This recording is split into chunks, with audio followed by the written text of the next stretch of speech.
Good morning, dear students. The chapter today we are going to study is atomic structure. And my name is Ferhan Mazher. The course we are studying is Physics 5054. It's a very easy chapter, and I hope that you will enjoy it.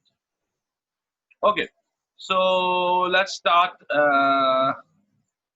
So, you know, atom, first the people thought that atom is the smallest particle in the nature and it cannot be further divided.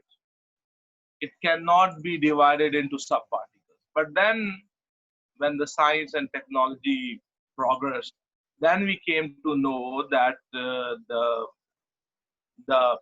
atom is made of other particles also. They are subatomic particles. And in our course, there are a lot of subatomic particles. Many of them you will study in your A levels, but in O levels we are only interested in three particles. The atom is made of electrons, it is made of protons, and it is made of neutrons. So this chapter is about electron, proton, and neutrons and their arrangement and the number of electrons and protons and neutrons in an atom. So the discoveries of the electron and of radioactivity seem to indicate that atoms contained negatively and positively charged particles and were not indivisible as was previously thought. The questions then were, how are the particles arranged inside an atom? And how many are there in the atom of each element? An early theory called the plum pudding model regarded the atom as a positively charged sphere in which the negative electrons are distributed all over it, like currants in a pudding, and in sufficient numbers to make the atom electrically neutral. Doubts arose about this model. So here we have, it's a very famous question, and this diagram is very important. Try to understand this diagram because sometimes in your paper they ask you to draw this diagram. So here you can see we have a source here, and that source is emitting alpha particles. We have a radioactive source, and that source is emitting alpha particles.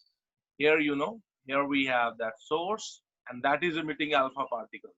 So I'm using three words. I'm saying source, I'm saying radioactive, and I'm saying alpha particles. We will study about the radioactivity, radioactive elements in the next lecture. But right now, for now, you can only understand that there are naturally or artificially, there are some elements, some nucleus, some atoms, which give out invisible rays. Those invisible rays are called, they might give out radiation, they might give out some particles or some rays, and that is called radiation. Naturally, this is happening, and we will study it in detail. We call it radioactivity. And one of the kinds of the radioactivity, the particles or rays which are given out, is alpha particles. Alpha particles are positively charged. Alpha particles are exactly like the nucleus of a helium. Mark my word. I'm not saying that the alpha particles are like atom of helium. No, I'm saying alpha particles are like nucleus of helium. In the nucleus of helium, you must have studied in your chemistry that in the nucleus of helium we have two neutrons and two protons. So the alpha particle is a particle which has two neutrons and two protons, and it is positively charged. So here we have a source, of radiation, which its name is radium, and it is giving out alpha particles. And alpha particles are positively charged, and they have they are two protons and two neutrons together. So the alpha particles are given out from this source. Around this source, we have put a lead box. Lead is very dense, and this helps to prevent the radiation from going left to right or backward or upward or downward. Here you have the opening in the lead box, so this alpha particles, they cannot pass through the lead box, the lead lining or the sheet of lead. They cannot pass through. They cannot penetrate through the lead material. So what will happen? The alpha particles will only come out from the box where you have an opening in the box.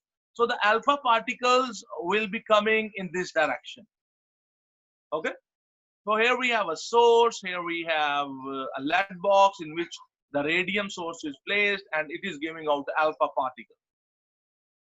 And the whole thing is inside a circular box, and inside this we have vacuum, and here we have a rotating microscope, and from here I can see. And on this opening of this microscope, we have the screen is coated with the zinc sulfide. So what happens when the alpha particles will collide with this screen? They will create sparks. So normally you are not able to see the alpha particles, but when the alpha particles will strike with this zinc sulfide screen, they will create brightness. So when you will be looking through this microscope, if there are alpha particles present on that location, the screen will become bright. So you will know that alpha particles are present there. If there will be no alpha particles present, so that screen will remain, there will be no brightness on the screen. So you know that there is, on that location, there are no alpha particles coming. Okay. Then here we have placed a gold foil.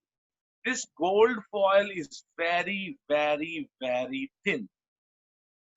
So this gold foil is very, very, very thin. So what they did, in the path of the alpha particles are going straight. What they did, they placed a gold foil here, a very thin layer of gold. So what happened? The alpha particles, they collide with this gold foil. To their amazement, what happened when they rotated this microscope, and they observed that most of the alpha particles, they went straight. Most of these alpha particles, they went straight without any deflection. They passed through the gold foil. They were going straight like there was nothing in their path. Very few of the alpha particles were scattered on a larger angle, and very, very, very few alpha particles were deflected backward. You can see here, very few alpha particles were deflected backward. Very few alpha particles were bounced from this gold foil. Most of them went straight. They went straight as if there is nothing in their path, but we have placed a gold foil in their path. They went straight as nothing came. The gold foil is solid. The alpha particles went through it, and most of them went through it straight, no deviation, as if there is nothing in their path. This famous experiment is called Geiger and Martin scattering experiment. You know, this diagram, to draw this diagram, to describe this experiment, and to write the conclusions they draw from this experiment, they come in paper. So out of these, anything can come in paper. You have to draw the diagram. You might have to describe the experiment. You might have to write down what conclusions they have drawn from this experiment. Okay, so this is a famous uh, Geiger and Martin experiment.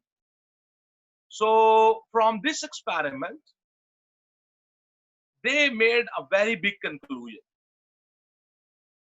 They said because most of the alpha particles, they went straight through the gold foil. They went through the gold foil as if there is no gold foil. From here, they concluded that the the atoms of gold mostly they are empty. The atom, the most of the space in an atom is empty. There is nothing in that, and because few of them were deflected at larger angle and very few were bounced back, because the alpha particles, they bombarded the alpha particles on the gold foil, and the alpha particles are positively charged. So from here they concluded that in the atom, in the center of the atom, there is a very small space which has some mass and it has positive charge. That's why the alpha particles were bounced back when they collided with that central mass of an atom. Rest of the atom is empty. So they called that central mass in an atom nucleus.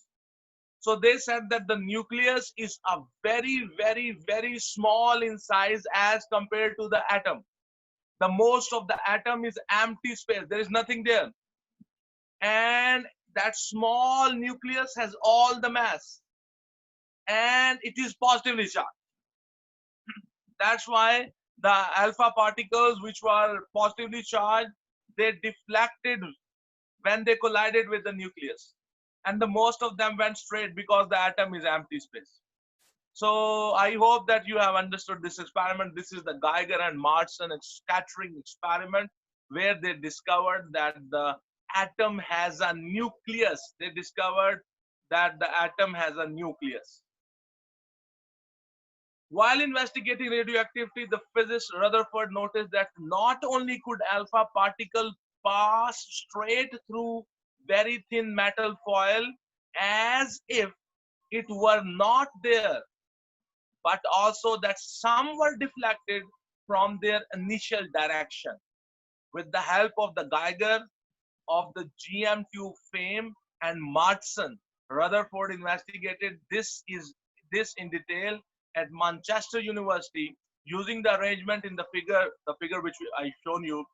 The fate of the alpha particles after striking the gold foil was detected by the scintillations, flashes of light they produce on a glass screen coated with zinc sulfide and fixed to a rotatable microscope. I have already explained you the whole detail.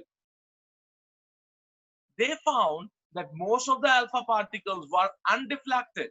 Some were scattered by appreciable angles, and a few, about 1 in 8,000, surprisingly bounced back. To explain these results, Rutherford proposed in 1911 a nuclear model of the atom in which all the positive charge and most of the mass of an atom formed a dense core or nucleus of very small size compared with the whole atom. The electrons surrounded the nucleus some distance away. He derived a formula for the number of alpha particles deflected at various angles, assuming that the electrostatic force of repulsion between the positive charge on an alpha particle and the positive charge on the nucleus of a gold atom obeyed an inverse square law. The force increases 4 times if the separation is half. The electrostatic force of repulsion, that is inversely proportional to the square of the distance between the charged particles. For example, if you bring two charged particles and they both are positively charged, and the distance between their centers is r, then the force of repulsion F proportional sign 1 by r square. The force of repulsion, electrostatic force of repulsion between the two same charged particles is inversely proportional to the square of the separation between their centers. Geiger and Marston's experiment results completely confirmed Rutherford formula and supported the view that an atom is mostly empty space. In fact, the nucleus and electrons occupy about 1/1,000,000th of the volume of an atom. 1/1,000,000th of the volume of an atom. So this is how small the nucleus is. Putting it another way, the nucleus is like a sugar lump in a very large hall, and the electrons a swarm of flies. So here again we have electrostatic scattering of alpha particles. You see, if the alpha particles were bombarded, and these are the atoms in the gold foil, and you can see there are three things are happening. The most of the alpha particles, they went straight. Alpha particles are also positively charged. The nucleus is also positively charged. Very few alpha particles were deflected at a larger angle, and very few, they were bounced back. They bounced back because when they collided directly with the nucleus, then they bounced backward. These were deflected at larger angle because the alpha is a positive charge and this nucleus is also positive charge. So the alpha particle has not collided with the nucleus here, but because this is positive, the alpha particle is also positive. So when it passed near this nucleus, due to the repulsion, electrostatic repulsion, the repulsive force between the positive charge and the positive charge, the alpha particles were deflected. So from these experiments, from these observations, they concluded that the most of the atom is an empty space, and electrons are very small, and they are in that empty space, they are revolving.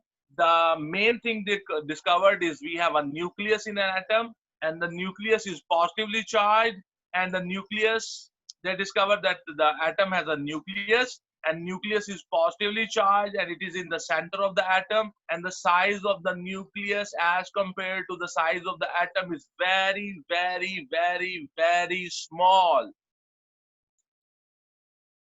All the mass of an atom is inside the nucleus. So they discovered that the atom has a nucleus and the rest of the atom is an empty space.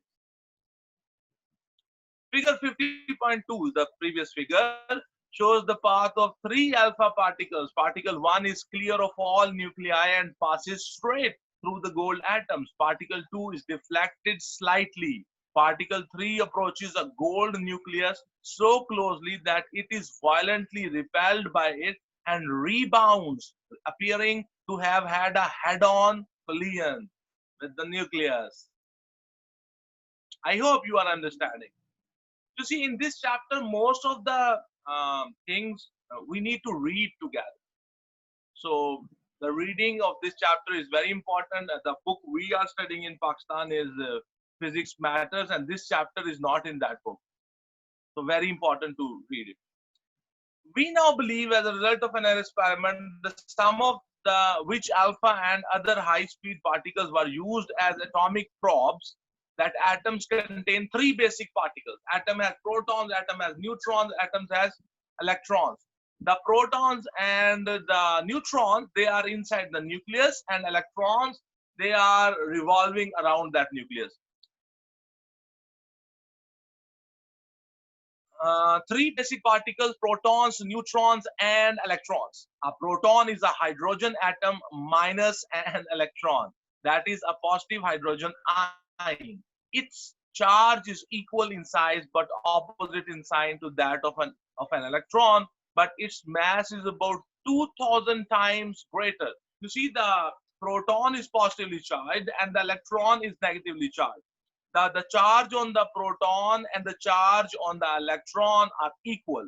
The proton is positively charged, the electron is negatively charged. The amount of charge on a proton and the amount of charge on electron, they are equal in the size, but they are opposite. Electron has negative charge and the proton has positive charge. But the mass of the proton is very heavy as compared to the electron. The proton is like 2,000 times heavier than an electron. So the proton is very heavy. A neutron is uncharged with almost the same mass as the proton. The neutrons are also present inside the nucleus of an atom, and the neutrons are neutral. They don't have any charge on them. Their charge is zero. There is no charge. Neither they are positive nor they are negative. They are neutral. They don't have any charge, but their mass is approximately equals to the mass of the proton. So proton and the neutrons, they are very heavy, and electron is very, very, very small as compared to that. Protons and neutrons are in the nucleus and are called nucleons. Remember this word, nucleons. When I say nucleons, I mean the protons plus neutrons. Nucleon means proton plus neutrons. Together they count for the mass of nucleus and most of that of the atom. The protons account for its positive charge. These facts are summarized in the table 50.1. We will study that. You see, the nucleus has protons and nucleons inside it, and the number of protons plus the number of neutrons, we call it nucleon number. We also call it mass number. And if you, the nucleus has positive charge, and that positive charge is because of the protons. Protons have positive charge, so nucleus is positive charge, positively charged, and the neutrons are neutral. Okay, let's move. So here we have particles, relative mass, charge, location. Protons. Protons relative to an the relative mass as compared to the mass of an electron, sorry, is 1836 times heavier than electron's mass. The charge on the protons is positive, positive E, and location, they are inside the nucleus. Neutrons, they are 1839 times heavier than an electron. The charge on them is zero, they are neutral, and they are also inside the nucleus. Electron, their relative mass is 1 as compared to the mass of an electron. The mass of the electron is 1. So the charge on the electron is negative E, and the location, this is outside the nucleus. So inside the nucleus, you have protons and neutrons, and outside the nucleus, we have electrons. In the neutral atom, the number of protons equals the number of electrons surrounding the nucleus. Table 50.2 shows the particles in some atoms. Hydrogen is simplest with 1 proton and 1 electron. Next is the inert gas helium with 2 protons, 2 neutrons, and 2 electrons. The soft white metal lithium has 3 protons and 4 neutrons. Let's see that table. Sorry. Here you have the first element on the periodic table is hydrogen. In the hydrogen, in its nucleus, we have 1 proton, there is no neutron, and there is 1 electron in its orbits around the nucleus. They are revolving. The second element in the periodic table is helium. The nucleus of the helium has 2 protons and 2 neutrons, and it has 2 electrons which are revolving around the helium nucleus. Lithium is the third element on the periodic table. It's a metal. And the protons, it has 3 protons, it has 4 neutrons inside the nucleus, and there are 3 electrons, and they are revolving in the orbits around the nucleus. You can see In all of them, they are neutral atoms. They have the same number of protons and same number of electrons. The amount of the positive charge and amount of the negative charge in them is equal because the number of protons and number of electrons is equal. That's why these atoms are neutral. Here we have an oxygen atom. Oxygen atom will have 8 protons, 8 neutrons inside its nucleus, and there will be 8 electrons in its orbits around the nucleus. Copper has 29 protons, 34 neutrons. They are inside the nucleus, and there are 29 electrons. They are revolving in the orbits around the nucleus of the copper atom. So here we have the atomic or proton number. The proton number is represented with the Z. Remember, don't forget this thing, that the atomic or proton number is represented with the Z. And that means the number of protons inside the nucleus of an atom. The atomic or the proton number Z of an atom is the number of protons in the nucleus. For example, hydrogen has one proton in its nucleus. So its proton number, its atomic number is 1. For example, helium has 2 protons in its nucleus. So its atomic number will be 2, and it's represented with Z. Don't forget this. The atomic number is also the number of electrons in the atom. The electrons determine the chemical properties of an atom, and when the elements are arranged in order of atomic number in the periodic table, they fall into the chemical families. So you must have seen that we arranged in your chemistry, you must have studied that when we arrange the elements in the periodic table, they are arranged according to their properties. Okay, so we were talking about the atomic number. The atomic number is basically, atomic number is the number of protons inside the nucleus of an atom. And if the atom is neutral, then the number of electrons will be also equal to its atomic number. If it's not neutral, then the electron numbers can be different. But in the neutral atom, they are always the same. Okay. Then we have the nucleon number. Sometimes we also call it the mass, atomic mass. We also call it atomic mass also. In general, the capital A is equal to Z plus N, where Z is the number of protons and N is the number of neutrons inside the nucleus. So A is the nucleon number. Remember this terminology, nucleon number. Some people call it the atomic mass also. So in general, A is equal to Z plus N, where N is the neutron number of the element. Atomic nuclei are represented by symbols. Hydrogen is written as 1, 1. Hydrogen 1, 1. It means its proton number or its atomic number is 1, and its mass number or its nucleon number is also 1. Helium, for example, helium is represented like this. It means its atomic number or proton number is 2, and its mass number or its nucleon number is 4. And the lithium is represented like Li37. So 3 is its atomic number, and 7 is its mass number, and that mass number means nucleon number.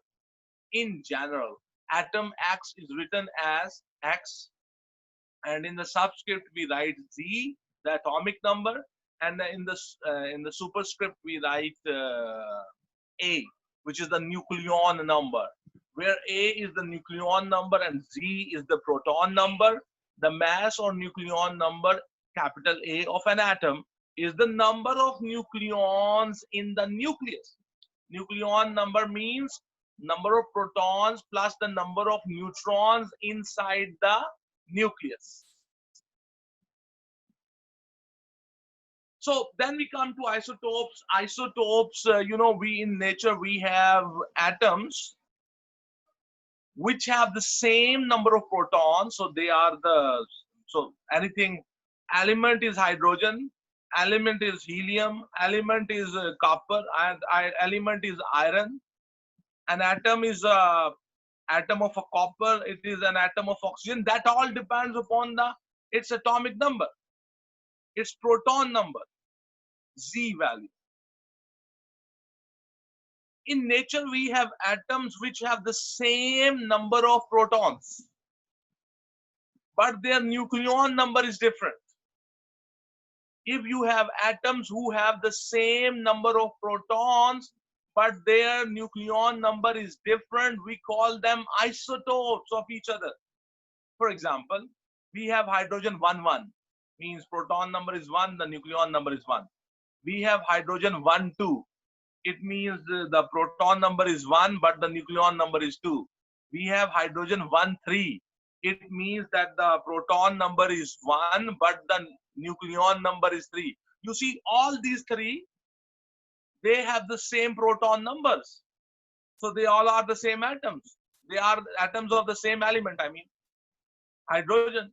But their nucleon number is different. So these atoms who have the same proton number, but different nucleon number, they are called isotopes of each other.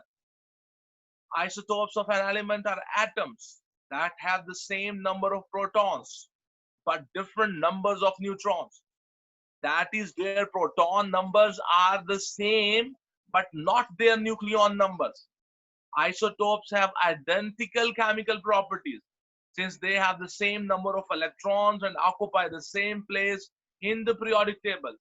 In Greek, isos means same and topos means place, means isotopes.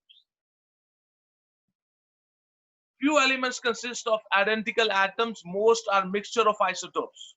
Chlorine has isotopes. One has 17 protons and 18 neutrons. Means the proton number will be 17 and the nucleon number will be 35, and is written as chlorine 1735. And others has 17 protons and 20 neutrons. Z value is 17 and A value is 37, and is written as chlorine 1737. They are present in ordinary chlorine in the ratio of 3 atoms of chlorine 1735 to 1 atom of chlorine 1737, giving chlorine an average atomic mass of 35.5. Average atomic mass calculation you must have learned in your chemistry. So you see, we have 2 isotopes of the chlorine present in the nature. Hydrogen has 3 isotopes, as I told you already. Hydrogen 1,1 with 1 proton, we call it the deuterium. With 1 proton, we have 1 proton. Deuterium D12 with 1 proton and 1 neutron, and tritium T13 with 1 proton and 2 neutrons. Ordinary hydrogen consists 99.99% of hydrogen 1,1 atoms. Water made from deuterium is called heavy water, D2O. It has a density of 1.108 grams per cubic centimeter. It freezes at 3.8 degrees centigrade and boils at 101.4 degrees centigrade. The physical properties of these isotopes are different from the other isotopes. Each form of an element, when the deuterium is used in the water, then the properties of that water are different. When the ordinary hydrogen is used to make the water molecule, the properties of that water are different. Each form of an element is called a nuclide. Nuclide with the same Z number but different A numbers are isotopes. Radioactive isotopes are termed radioisotopes or radionuclides. Their nuclei are unstable. We will study in the next chapter the isotopes of the atoms which are unstable, and we call them radioactive isotopes. So by this slide we have came to end of this chapter, and I hope that this is a very easy chapter, and I believe that you have already concepts of you already have these concepts because you must have studied these concepts in your chemistry. Today we were studying the atomic structure, and we are coming to the last chapters of our physics course, and then we will study the radioactivity in the next lecture. And I hope now this is clear to you. And remember one thing, and these the atomic structure and the radioactivity lectures, um, they have little to explain, but more material is for reading. So that's why we will do more of the reading, and wherever the explanation is needed, I will give you the explanation. And the important thing is these chapters are not in the physics matter book.